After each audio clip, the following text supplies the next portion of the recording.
আসসালামু আলাইকুম। Alias daily লাইফস্টাইলে আপনাদের সবাইকে জানাই স্বাগতম। কেমন আছেন সবাই? আশা করি ভালো আছেন। আমিও আল্লাহর রহমতে ভালো আছি, আলহামদুলিল্লাহ। আজকে আমি আপনাদের মাঝে শেয়ার করব আমি যেভাবে ফ্রিজ পরিষ্কার করি।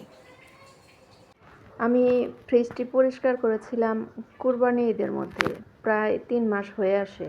তো এতদিনে ফ্রিজটি আমার অনেক নোংরা হয়ে গেছে, আর ফ্রিজ দিয়ে কীরকম একটা আস্তে আস্তে গন্ধ আসছিল।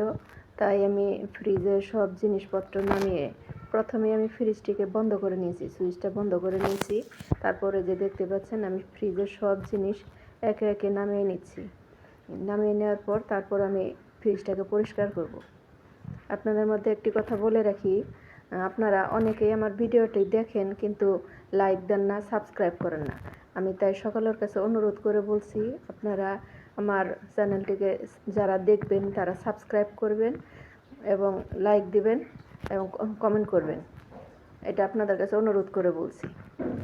এই তো আমি ফ্রিজের একে একে সব পার্ট খুলে নিচ্ছি। ফ্রিজ মানে ধোয়ার দরকার হলে এগুলি সবগুলোকে পার্ট একে একে খুলে নিতে হবে, তা না হলে সুন্দর করে পরিষ্কার করা যায় না।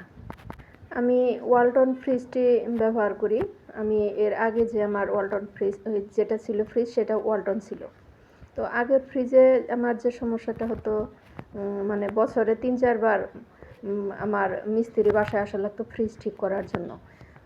মানে ফ্রিজটা ছিল ওয়ালটনের, কিন্তু সেটা নন ফ্রস্টের, সেটা বরফ হতো না। সেই জন্য ওইটার ওয়ালটনের এই ফ্রিজটা আমার ভালো ছিল না। আমি যদি ফ্রস্টের ফ্রিজ তখন কিনতাম তাহলে আমার এই হয়রানি বা পেরেশানি হইতো না। যেহেতু আমি নন ফ্রস্টের কিনে ফেলছিলাম ভুল করে, ভুল না হলে শিখবে কোথায়, তাই না? ভুল হলে তো মানুষ শিখতে পারে। এখন ভুল করে শিখতে পেরেছি।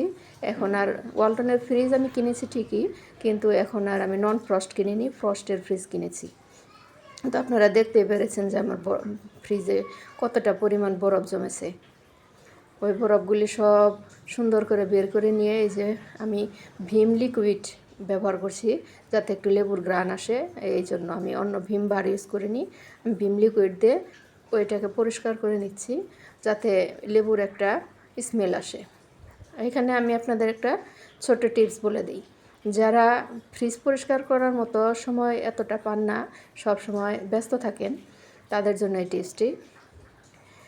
ফ্রিজে যখন দেখবেন আষ্টে গন্ধ আসতেছে, কখনো কিছু রাখা যাচ্ছে না, তাই তখন আপনারা কি করবেন, 2-3টা লেবু কেটে 4-5 ফালি করে সেই ফালিগুলি ফ্রিজে বিভিন্ন স্থানে দিয়ে দিবেন নর্মালি। সেটা দিয়ে দিবেন, দেখবেন ফ্রিজের সেই বিশ্রী গন্ধটা চলে গেছে। তো এই যে দেখতে পাচ্ছেন যে ফ্রিজের সব পার্টগুলি আমার হেল্পিং হ্যান্ড আমাকে পরিষ্কার করে দিচ্ছে। যেহেতু আমি একা পারছিলাম না ফ্রিজটি পরিষ্কার করতে, তো আমার হেল্পিং হ্যান্ড চলে এসেছে। ও এসে বলল, আপা আমি এগুলি পরিষ্কার করে দিই। তাই ও এগুলি পরিষ্কার করে দিচ্ছে, আমি দেখিয়ে দিচ্ছি, বলে দিচ্ছি। আসলে ফ্রিজ বলেন, কাপড় চোপড় বলেন, বা ঘর বাড়ি বিছানাপত্র যাই কিছুই বলেন না কেন, যদি সেটি পরিষ্কার করে রাখেন তাহলে সেটি অনেক দিন যাবে এবং দেখতেও ভালো লাগবে, দীর্ঘদিন সুন্দরও থাকবে। তাই আপনার যত্ন করা উচিত, সব জিনিসের প্রতি সবারই যত্নবান হওয়া উচিত। এই যে আমার সব কিছু মানে ফ্রিজের সমস্ত পার্টগুলি যেগুলি খুলে নিয়েছিলাম, সেগুলি আমার সব পার্ট ধোয়া হয়ে গেছে। এই যে আমি ধুয়ে শুকিয়ে তারপর মুছে নিয়েছি। তারপরে এই যে সব পার্টগুলি একে একে আমি লাগিয়ে নিচ্ছি। তো এখানে আমি কিছু কাগজ ব্যবহার করছি, এখানে যাতে এক পার্টের থেকে অন্য পার্টে মাংসের বা মাছের যে রক্ত পানিটা, গন্ধ পানিটা, ওটা যেন এক পার্ট থেকে আরেক পার্টে না আসতে পারে, সেই জন্য আমি এখানে কাগজ ব্যবহার করলাম। আমি নিচের যে নর্মালটা সেখানেও আমি ঠিক একই কাজ করব। আমি সেই নিচের নর্মালটাতেও সেই কাগজগুলি বিছিয়ে নিয়েছি, যাতে তরকারি বা কোনো কিছু যদি এক পাটে পড়ে যায় অপর পাটে যেন না আসে। যে পাটে পড়ে সেই পাটে থাকলে কাজটা আমার পরিষ্কার করতে সহজ হবে। তাই আর কি আমি কাগজগুলো বিছিয়ে নিয়েছি।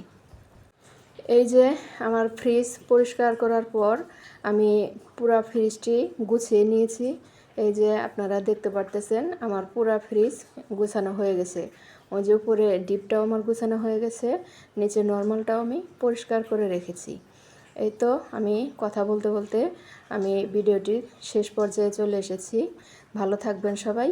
যে যেখান থেকে আমার এই ভিডিওটি দেখছেন তাদেরকে জানাই শুভেচ্ছা, স্বাগতম। আগামী ভিডিও দেখার আমন্ত্রণ জানিয়ে আজকে আমি এখানেই বিদায় নিচ্ছি। আল্লাহ হাফেজ, আসসালামু আলাইকুম।